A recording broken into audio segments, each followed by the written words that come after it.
Hello everyone, welcome to my channel.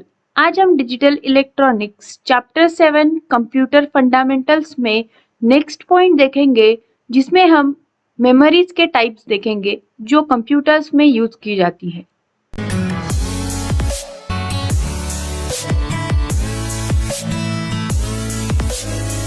Types of memories, उसमें दो types है main, primary memory और secondary memory.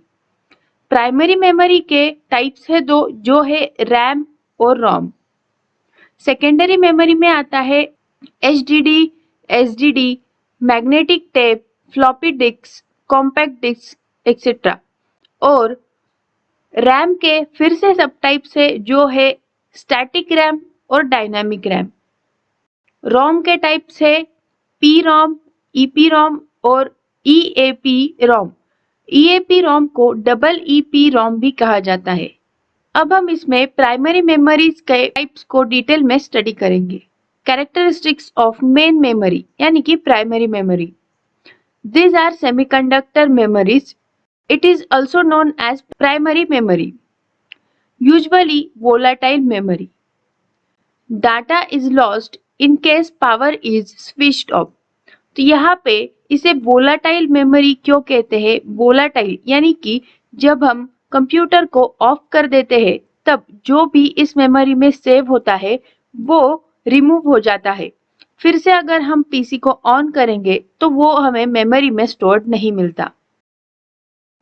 It is the working memory of the computer, faster than secondary memories. A computer cannot run without primary memory. तो primary memory computer का एक main और important part है। इसके बिना computer run नहीं हो सकता। रैंडम एक्सेस मेमोरी यानी कि रैम, इसको रीड राइट मेमोरी भी कहा जाता है और ये मेन मेमोरी प्राइमरी मेमोरी है। The programs and data that the CPU requires during execution of program are stored in this memory. तो जो इस रैम में किस तरह की मेमोरी सेव होती है, जो भी हम वर्क करते हैं, जो डेटा लगता है और जो प्रोग्राम्स रन होते रहते हैं सीपीयू में, वो इस मेमोरी में स्टोर होते हैं। Each RAM cell is a simple bipolar or MOS flip-flop यानी कि MOS flip-flop. It is volatile memory as the data loses when the power is turned off.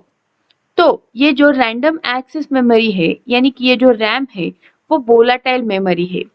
जब हम कंप्यूटर को ऑफ कर देते हैं तो ये मेमोरी लॉस्ट हो जाती है, रिमूव हो जाती है और इस मेमोरी को हम फिर से रिकवर नहीं कर सकते। RAM is further classified into two types, SRAM यानी कि static random access memory and DRAM dynamic random access memory. तो इस तरह से इस रैम के दो टाइप्स है जो अब हम स्टडी करेंगे।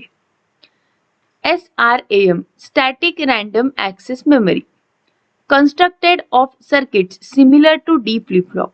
तो डी फ्लिप फ्लॉप हमने पढ़ा है, तो डी फ्लिप फ्लॉप जैसे सर्किट होते हैं इस SRAM में।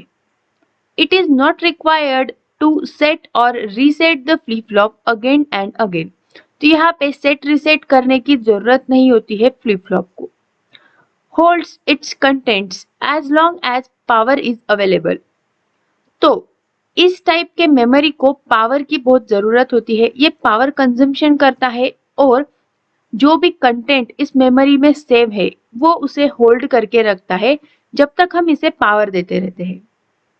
Drawback of this memory is on as long as circuit is on. So this increase the total power consumption and generates more heat. तो यहाँ पे इस SRAM में क्या होता है कि जो मेमोरी है उसे होल्ड करने के लिए पावर की जरूरत है। तो जब तक इसमें मेमोरी होती है तब तक पावर इसे चाहिए होता है, यानी कि इसके वजह से पावर कंजम्पशन बढ़ जाता है और पावर कंजम्पशन बढ़ने की वजह से यहाँ पे जो हमारे कंप्यूटर में हीट भी बहुत ज्यादा जनरेट होता है। This memories are faster than dynamic RAM and used for medium size memory. तो ये जो सेकेंड टाइप है स्टैटिक रैम और दूसरा टाइप है डायनामिक रैम, तो डायनामिक रैम से ये मेमोरी फास्ट वर्क करता है। It is expensive, cannot store many bits per chip, used for cache, तो ये कैशे मेमोरी जैसा काम करता है। नेक्स्ट है डायनामिक रैम यानी कि DRAM, dynamic random access memory, constructed of tiny capacitors that leak electricity, तो ये कैपेसिटर्स से बनती है। Stored data is stored again and again with particular rate because these cells are not capable to store the data for more time. तो यहाँ पे जो data है वो बार बार एक फ्रीक्वेंटली यानी कि एक फ्रीक्वेंसी के मुताबिक बार बार स्टोर होता रहता है, क्योंकि यहाँ पे ये जो सेल्स है कैपेसिटर्स है वो एक मेमोरी को ज्यादा टाइम तक होल्ड नहीं कर सकते। This is due to inter-electrode capacitance of transistor. It discharges within millisecond time. Requires a recharge every few milliseconds to maintain its data. ये मेमोरी इनएक्सपेंसिव है और स्पीड जो है इसकी ऑपरेशन की वो भी ज्यादा है। It can store many bits per chip, तो ये ज्यादा मेमोरी स्टोर कर सकता है और पावर उसके मुताबिक लेस कंज्यूम करता है। और यहाँ पे अब पावर लेस कंज्यूम हो रही है, इसकी वजह से हीट भी बहुत कम प्रोड्यूस होती है इस टाइप के मेमोरी में। यूज्ड फॉर मेन मेमोरी, तो ये जो कंप्यूटर में जो मेन मेमोरी होती है वहां पे हम डायनामिक रैम यूज करते हैं। नेक्स्ट है रीड ओनली मेमोरी यानी कि रोम, जो कि प्राइमरी मेमोरी का सेकेंड टाइप है। ROMs are read only memories, non volatile memories, यानी कि अब यहाँ पे जो भी इस मेमोरी में सेव होता है वो कंप्यूटर स्विच ऑफ करने के बाद भी सेव रहता है। Because break in power supply does not lose its data, stores crucial information essential to operate the system like the program essential to boot the computer। तो इस टाइप के memory में इसेंशियल इंफॉर्मेशन स्टोर की जाती है, जैसे कि inbuilt जो प्रोग्राम्स होते हैं कंप्यूटर के, जो कंप्यूटर रन करने में बहुत इंपॉर्टेंट होते हैं, इसकी कोडिंग होती है, उस टाइप की मेमोरीज यहाँ पे सेव होती है। यूज्ड इन एम्बेडेड सिस्टम और where the programming needs no change, तो जो कंप्यूटर बिल्ड करते समय जो प्रोग्राम्स लगते हैं वहां पे इस टाइप की मेमोरी को यूज किया जाता है। इसको ऐसे जगह पे यूज करते हैं जो प्रोग्राम्स को हमें बार बार चेंज नहीं करना होता है। एक परमानेंट प्रोग्राम्स होते हैं वहां पे इस टाइप की मेमोरी को यूज किया जाता है।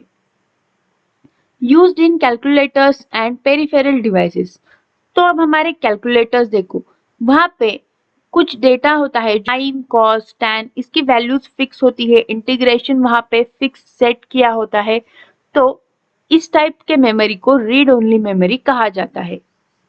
Classification of ROM, mask programmable ROM, programmable read only memory यानी कि PROMS, erasable programmable read only memory EPROMs, electrically erasable programmable read only memory EEPROMs, तो इसे ही electrically altered programmable read only memory भी कहा जाता है।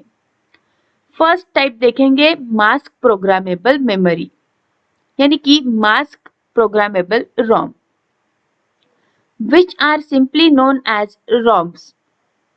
The main feature of this type is that manufacturer in mass production decides the contents of memory and the data is stored permanently at the time of manufacturing of memory।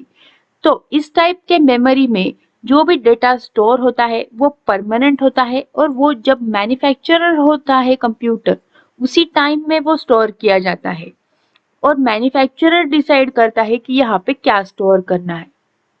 Once this memory is programmed, the change in the stored data not possible। तो ये one time programmable होता है, यानी कि एक बार यहाँ पे store कर दिया तो उसे चेंज नहीं करने आता। The common example of this type is in calculator. The storage of mathematical functions sin, cos, log, etc. Second type है PROMs. PROMs यानी कि Programmable Read Only Memories.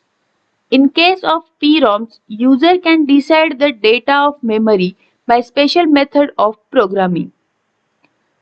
तो यहाँ पे क्या वहाँ पे हमें स्टोर करना है, कौन सा प्रोग्राम स्टोर करना है, वो यूजर डिसाइड कर सकता है. But once PROMs are program it cannot be altered again. But यहाँ पे जो भी हमें स्टोर करना होता है, जो भी प्रोग्राम हमें करना है, वो एक बार कर दिया तो कर दिया, उसे हमें फिर से चेंज नहीं करने आता. It can be programmed only once. This is also non volatile. Special PROMs programs are available but these are more expensive. तो यहाँ पे स्पेशल प्रोग्राम्स भी अवेलेबल होते हैं इस टाइप के मेमोरी के लिए, बट वो एक्सपेंसिव होते हैं. थर्ड टाइप है EPROMs यानी कि erasable programmable read only memories. The main feature of this memories is reprogramming and erasing of data is possible. तो यहाँ पे इस टाइप का जो मेन फीचर है वो ये है कि हम यहाँ पे जो प्रोग्राम करते हैं, जो भी डेटा स्टोर करते हैं, उसे हम इरेज करके फिर से प्रोग्राम कर सकते हैं. पहले दो टाइप्स में हमने एक बार जो डेटा स्टोर किया उसे हम चेंज नहीं कर सकते थे, बट यहाँ पे वो फैसिलिटी है कि हम एक बार स्टोर किए गए मेमोरी को इरेज करके फिर से प्रोग्राम कर सकते हैं. The user can erase the data by exposing them to ultraviolet light. तो अब यहाँ पे हम इस प्रोग्राम को इरेज करने के लिए UV लाइट्स का यूज करते हैं. जब हम उस डेटा को UV लाइट्स में रखते हैं तो वो इरेज हो जाता है. But the main difficulty in the process of erasing that user must disconnect memory from the main circuit. But जब भी हमें ये इरेज करना होता है तो हमें इस मेमोरी को मेन जो सर्किट है उससे डिस्कनेक्ट करना पड़ता है, अलग करना पड़ता है. Another difficulty while erasing the old data is that if it is not erased properly, then the user cannot correct or erase the old data after programming new data. अब यहाँ पे दूसरा प्रॉब्लम भी है कि जब भी हम UV लाइट्स में इसको रखते हैं और डेटा इरेज करते हैं, अगर उस टाइम में कुछ डेटा उसमें बच जाता है और हम उस पे प्रोग्राम नया बना लेते हैं, तो वहाँ पे एक तो प्रोग्राम में गड़बड़ भी हो जाता है और हम फिर से उस पुराने वाले डेटा को इरेज नहीं कर सकते.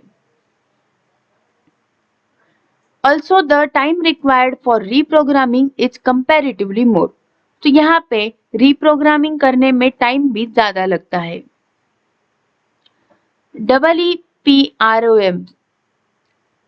EEPROMs यानी कि electrically erasable programmable read only memories. इसे electrically altered programmable read only memories यानी कि EAPROMs भी कहा जाता है. This case, data is altered electrically by applying electrical voltage. तो यहाँ पे डेटा इरेज करने के लिए, चेंज करने के लिए इलेक्ट्रिकल वोल्टेज यूज किया जाता है. The advantage of this method is removal of memory from the main circuit is not required. पिछले टाइप में हमें जब भी डेटा इरेज करना है तो सर्किट को उस मेमोरी से अलग करना पड़ता था, बट यहाँ पे उसकी जरूरत नहीं होती. The time required for processing is also very short than EPROM. तो इसे टाइम भी कम लगता है. We can erase only portions of the chip.